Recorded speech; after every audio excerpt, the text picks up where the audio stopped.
بسم اللہ الرحمن الرحیم۔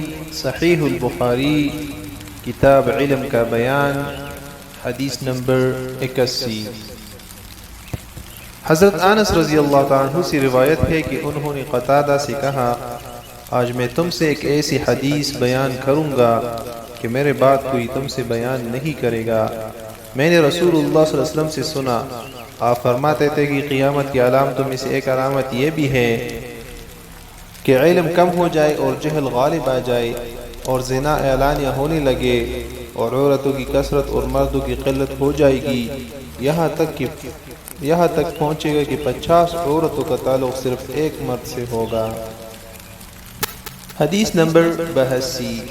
ابن عمر رضی اللہ عنہ سے روایت کرتے ہیں کہ انہوں نے کہا کہ میں نے رسول اللہ صلی اللہ علیہ وسلم سے سنا کہ آپ نے فرمایا کہ میں سو رہا تھا، خواب میں مجھے ایک پیالہ دودھ کا دیا گیا تو میں نے پی لیا، یہاں تک کہ میں سمجھنے لگا کہ سیری کے سبب سے رطوبت میرے ناخنوں سے نکل رہی ہے۔ پھر میں نے اپنا بچا ہوا عمر بن خطاب رضی اللہ تعالیٰ عنہ کو دے دیا۔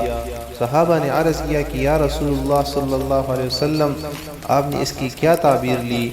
آپ صلی اللہ علیہ وسلم نے فرمایا کہ علم۔ حدیث نمبر 83۔ حضرت عبداللہ بن عمرو بن العاص رضی اللہ عنہ سے روایت ہے کہ رسول اللہ صلی اللہ علیہ وسلم حجۃ الوداع میں لوگوں کے لیے منا میں ٹھہر گئے۔ اتنے میں ایک شخص آیا اور اس نے کہا کہ نادانستگی کی وجہ سے میں نے ذبح کرنے سے پہلے سر منڈوا لیا۔ آپ نے فرمایا اب ذبح کر لے، کچھ حرج نہیں۔ پھر ایک اور شخص آیا اور اس نے کہا کہ نادانستگی میں نے رمی کرنے سے پہلے قربانی کر لی ہے۔ آپ نے فرمایا اب رمی کر لے، کچھ حرج نہیں۔ عبداللہ بن عمر رضی اللہ عنہ کہتے ہیں کہ اس دن آپ سے جس چیز کی بابت پوچھا گیا، خواہ مقدم کر دی ہو یا مؤخر کر دی گئی، تو آپ صلی اللہ علیہ وسلم نے یہی فرمایا کہ کر لے، کچھ حرج نہیں۔ حدیث نمبر 84۔ ابن عباس رضی اللہ عنہ سے روایت ہے کہ نبی صلی اللہ علیہ وسلم سے آپ کے آخری حج میں سوالات کیے گئے۔ کسی نے کہا کہ میں نے رمی کرنے سے پہلے ذبح کر لیا، تو آپ صلی اللہ علیہ وسلم نے اپنے ہاتھ سے اشارہ کیا اور فرمایا کہ کچھ حرج نہیں۔ حدیث نمبر 85۔ ابو ہریرہ رضی اللہ تعالیٰ عنہ نے نبی کریم صلی اللہ علیہ وسلم سے روایت کرتے ہیں کہ آپ صلی اللہ علیہ وسلم نے فرمایا، آئندہ زمانے میں علم اٹھا لیا جائے گا اور جہل اور فتنے غالب ہو جائیں گے اور حرج بہت ہوگا۔ عرض کیا گیا یا رسول اللہ صلی اللہ علیہ وسلم حرج کیا ہے؟ تو آپ صلی اللہ علیہ وسلم نے اپنے ہاتھ سے ترچا اشارہ کر کے فرمایا اس طرح، گویا آپ کی مراد حرج سے قتل تھی۔ حدیث نمبر 86۔ حضرت اسماء رضی اللہ تعالیٰ عنہ کہتی ہے کہ میں عائشہ رضی اللہ تعالیٰ عنہ کے پاس آئی اور وہ نماز پڑھ رہی تھی، تو میں نے ان سے کہا کہ لوگوں کا کیا حال ہے، کیوں اس قدر گھبرا رہے ہیں؟ انہوں نے آسمان کی طرف اشارہ کیا کہ دیکھو آفتاب میں گہن ہو رہا ہے۔ پھر اتنے میں سب لوگ نماز کے صف کے لیے کھڑے ہو گئے۔ عائشہ رضی اللہ عنہ نے کہا سبحان اللہ۔ میں نے پوچھا کہ کیا ایک صف کوئی نشانی ہے؟ عائشہ رضی اللہ عنہ نے اپنے سر سے اشارہ کیا کہ ہاں۔ پھر میں بھی نماز کے لیے کھڑی ہو گئی۔ نماز اتنی طویل تھی کہ مجھ پر غشی طاری ہو گئی، تو میں اپنے سر پر پانی ڈالنے لگی۔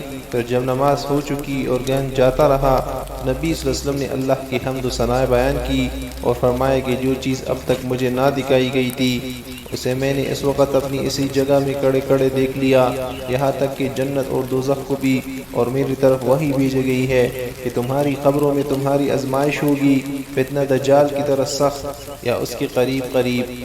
فاطمہ رضی اللہ عنہ کہتی ہے کہ مجھے یاد نہیں کہ اسماء نے کیا کہا تھا، مسجد کا لفظ یا قریب کا لفظ۔ قبر میں سوال ہوگا اور کہا جائے گا کہ تجھے اس شخص سے کیا واقفیت ہے، یا تو وہ مومن ہے یا موقن۔ فاطمہ رضی اللہ عنہ کہتی ہے کہ مجھے یاد نہیں کہ اسماء نے کیا کہا، مومن کا لفظ یا موقن کا لفظ۔ پھر میت کہے گی کہ وہ محمد صلی اللہ علیہ وسلم ہے اور وہ اللہ کے پیغمبر ہے، ہمارے پاس معجزات و ہدایات لے کر آئے تھے، لہٰذا ہم نے ان کی بات مانی اور ان کی پیروی کی، اور وہ محمد صلی اللہ علیہ وسلم ہے۔ یہ کلمہ 3 مرتبہ کہے گا، تب اس سے کہہ دیا جائے گا کہ تو آرام سے سویا رہ، بے شک ہم نے جان لیا تو محمد صلی اللہ علیہ وسلم پر ایمان رکھتا ہے۔ لیکن منافق یا شک کرنے والا فاطمہ رضی اللہ عنہا کہتی ہے کہ مجھے یاد نہیں اسماء نے ان دو لفظوں میں سے کیا کہا تھا، منافق کہا تھا یا شک کرنے والا کہا تھا۔ وہ کہے گا میں اصل حقیقت تو نہیں جانتا مگر میں نے لوگوں کو ان کی نسبت کچھ کہتے ہوئے سنا، وہی میں نے بھی کہہ دیا۔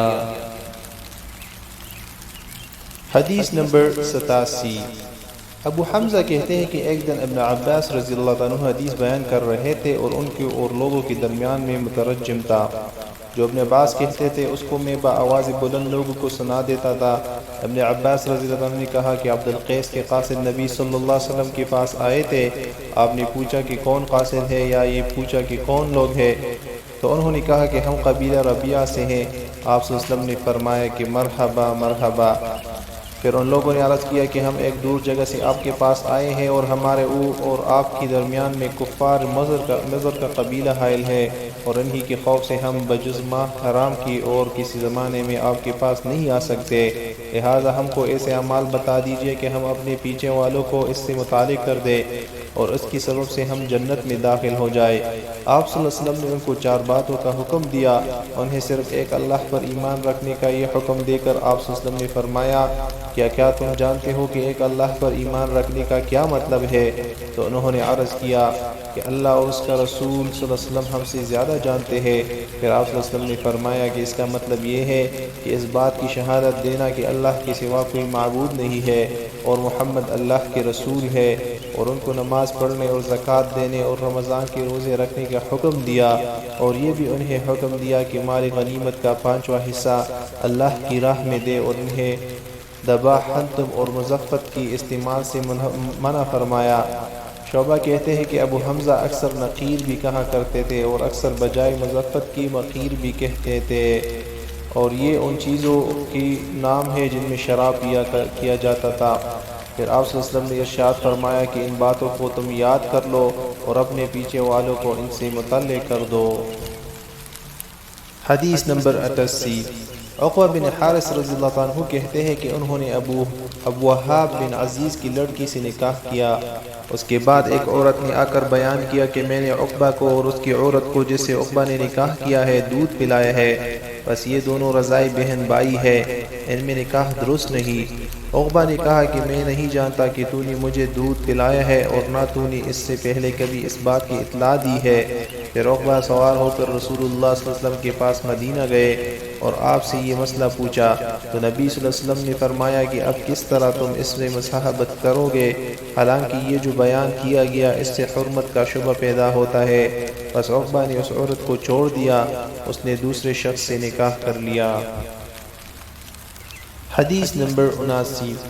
عبداللہ بن عباس رضی اللہ عنہ حضرت عمر رضی اللہ عنہ سے روایت کرتے ہیں، انہوں نے فرمایا کہ میں اور ایک انصاری میرا پڑوسی بنی امیہ بن زید کے محلے میں رہتے تھے، اور یہ مقام مدینہ کی بلندی پر تھا، اور ہم رسول اللہ صلی اللہ علیہ وسلم کے پاس باری باری آتے تھے۔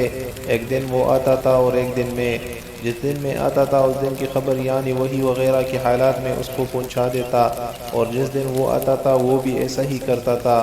ایک دن اپنی باری سے میرا انصاری دوست حضور صلی اللہ علیہ وسلم کی خدمت میں آیا، اور وہاں سے جب وہ واپس ہوا تو میرے دروازے کو بہت زور سے کٹکھٹایا اور میرا نام لے کر کہا کہ وہ یہاں ہے۔ میں ڈر گیا، رسول اللہ صلی اللہ علیہ وسلم نے اپنی بیوی کو طلاق دے دی۔ میں حفصہ رضی اللہ عنہا کے پاس گیا تو وہ رو رہی تھی۔ میں نے ان سے کہا کہ کیا رسول اللہ صلی اللہ علیہ وسلم نے تم لوگوں کو طلاق دے دی؟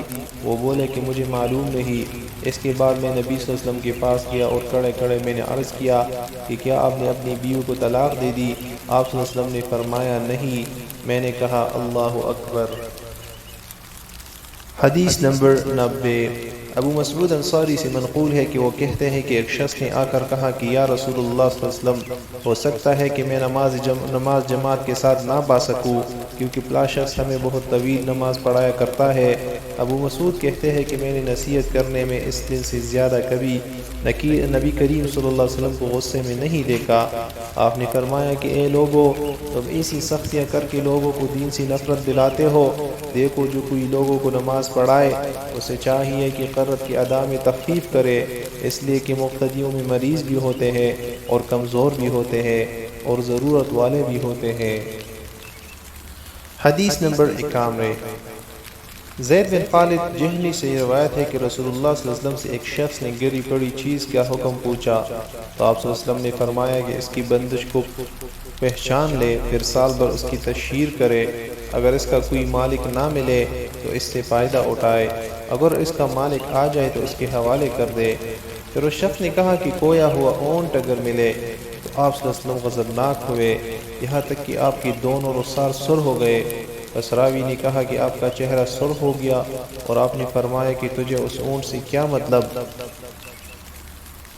اس کی مشق اور اس کی سم اس کے پاؤں اس کے ساتھ ہیں، پانی پر پہنچے گا پانی پینے گا اور درخت کھائے گا، لہٰذا اسے چھوڑ دے یہاں تک کہ اس کا مالک مل جائے۔ پھر اس شخص نے کہا کہ کوئی بکری کا پکڑ لینا کیسا ہے؟ آپ صلی اللہ علیہ وسلم نے فرمایا کہ اس کو پکڑ لو کیونکہ وہ تمہاری ہے یا تمہاری بائی کی، یا اگر کسی کے ہاتھ نہ لگی تو بھیڑیا کی۔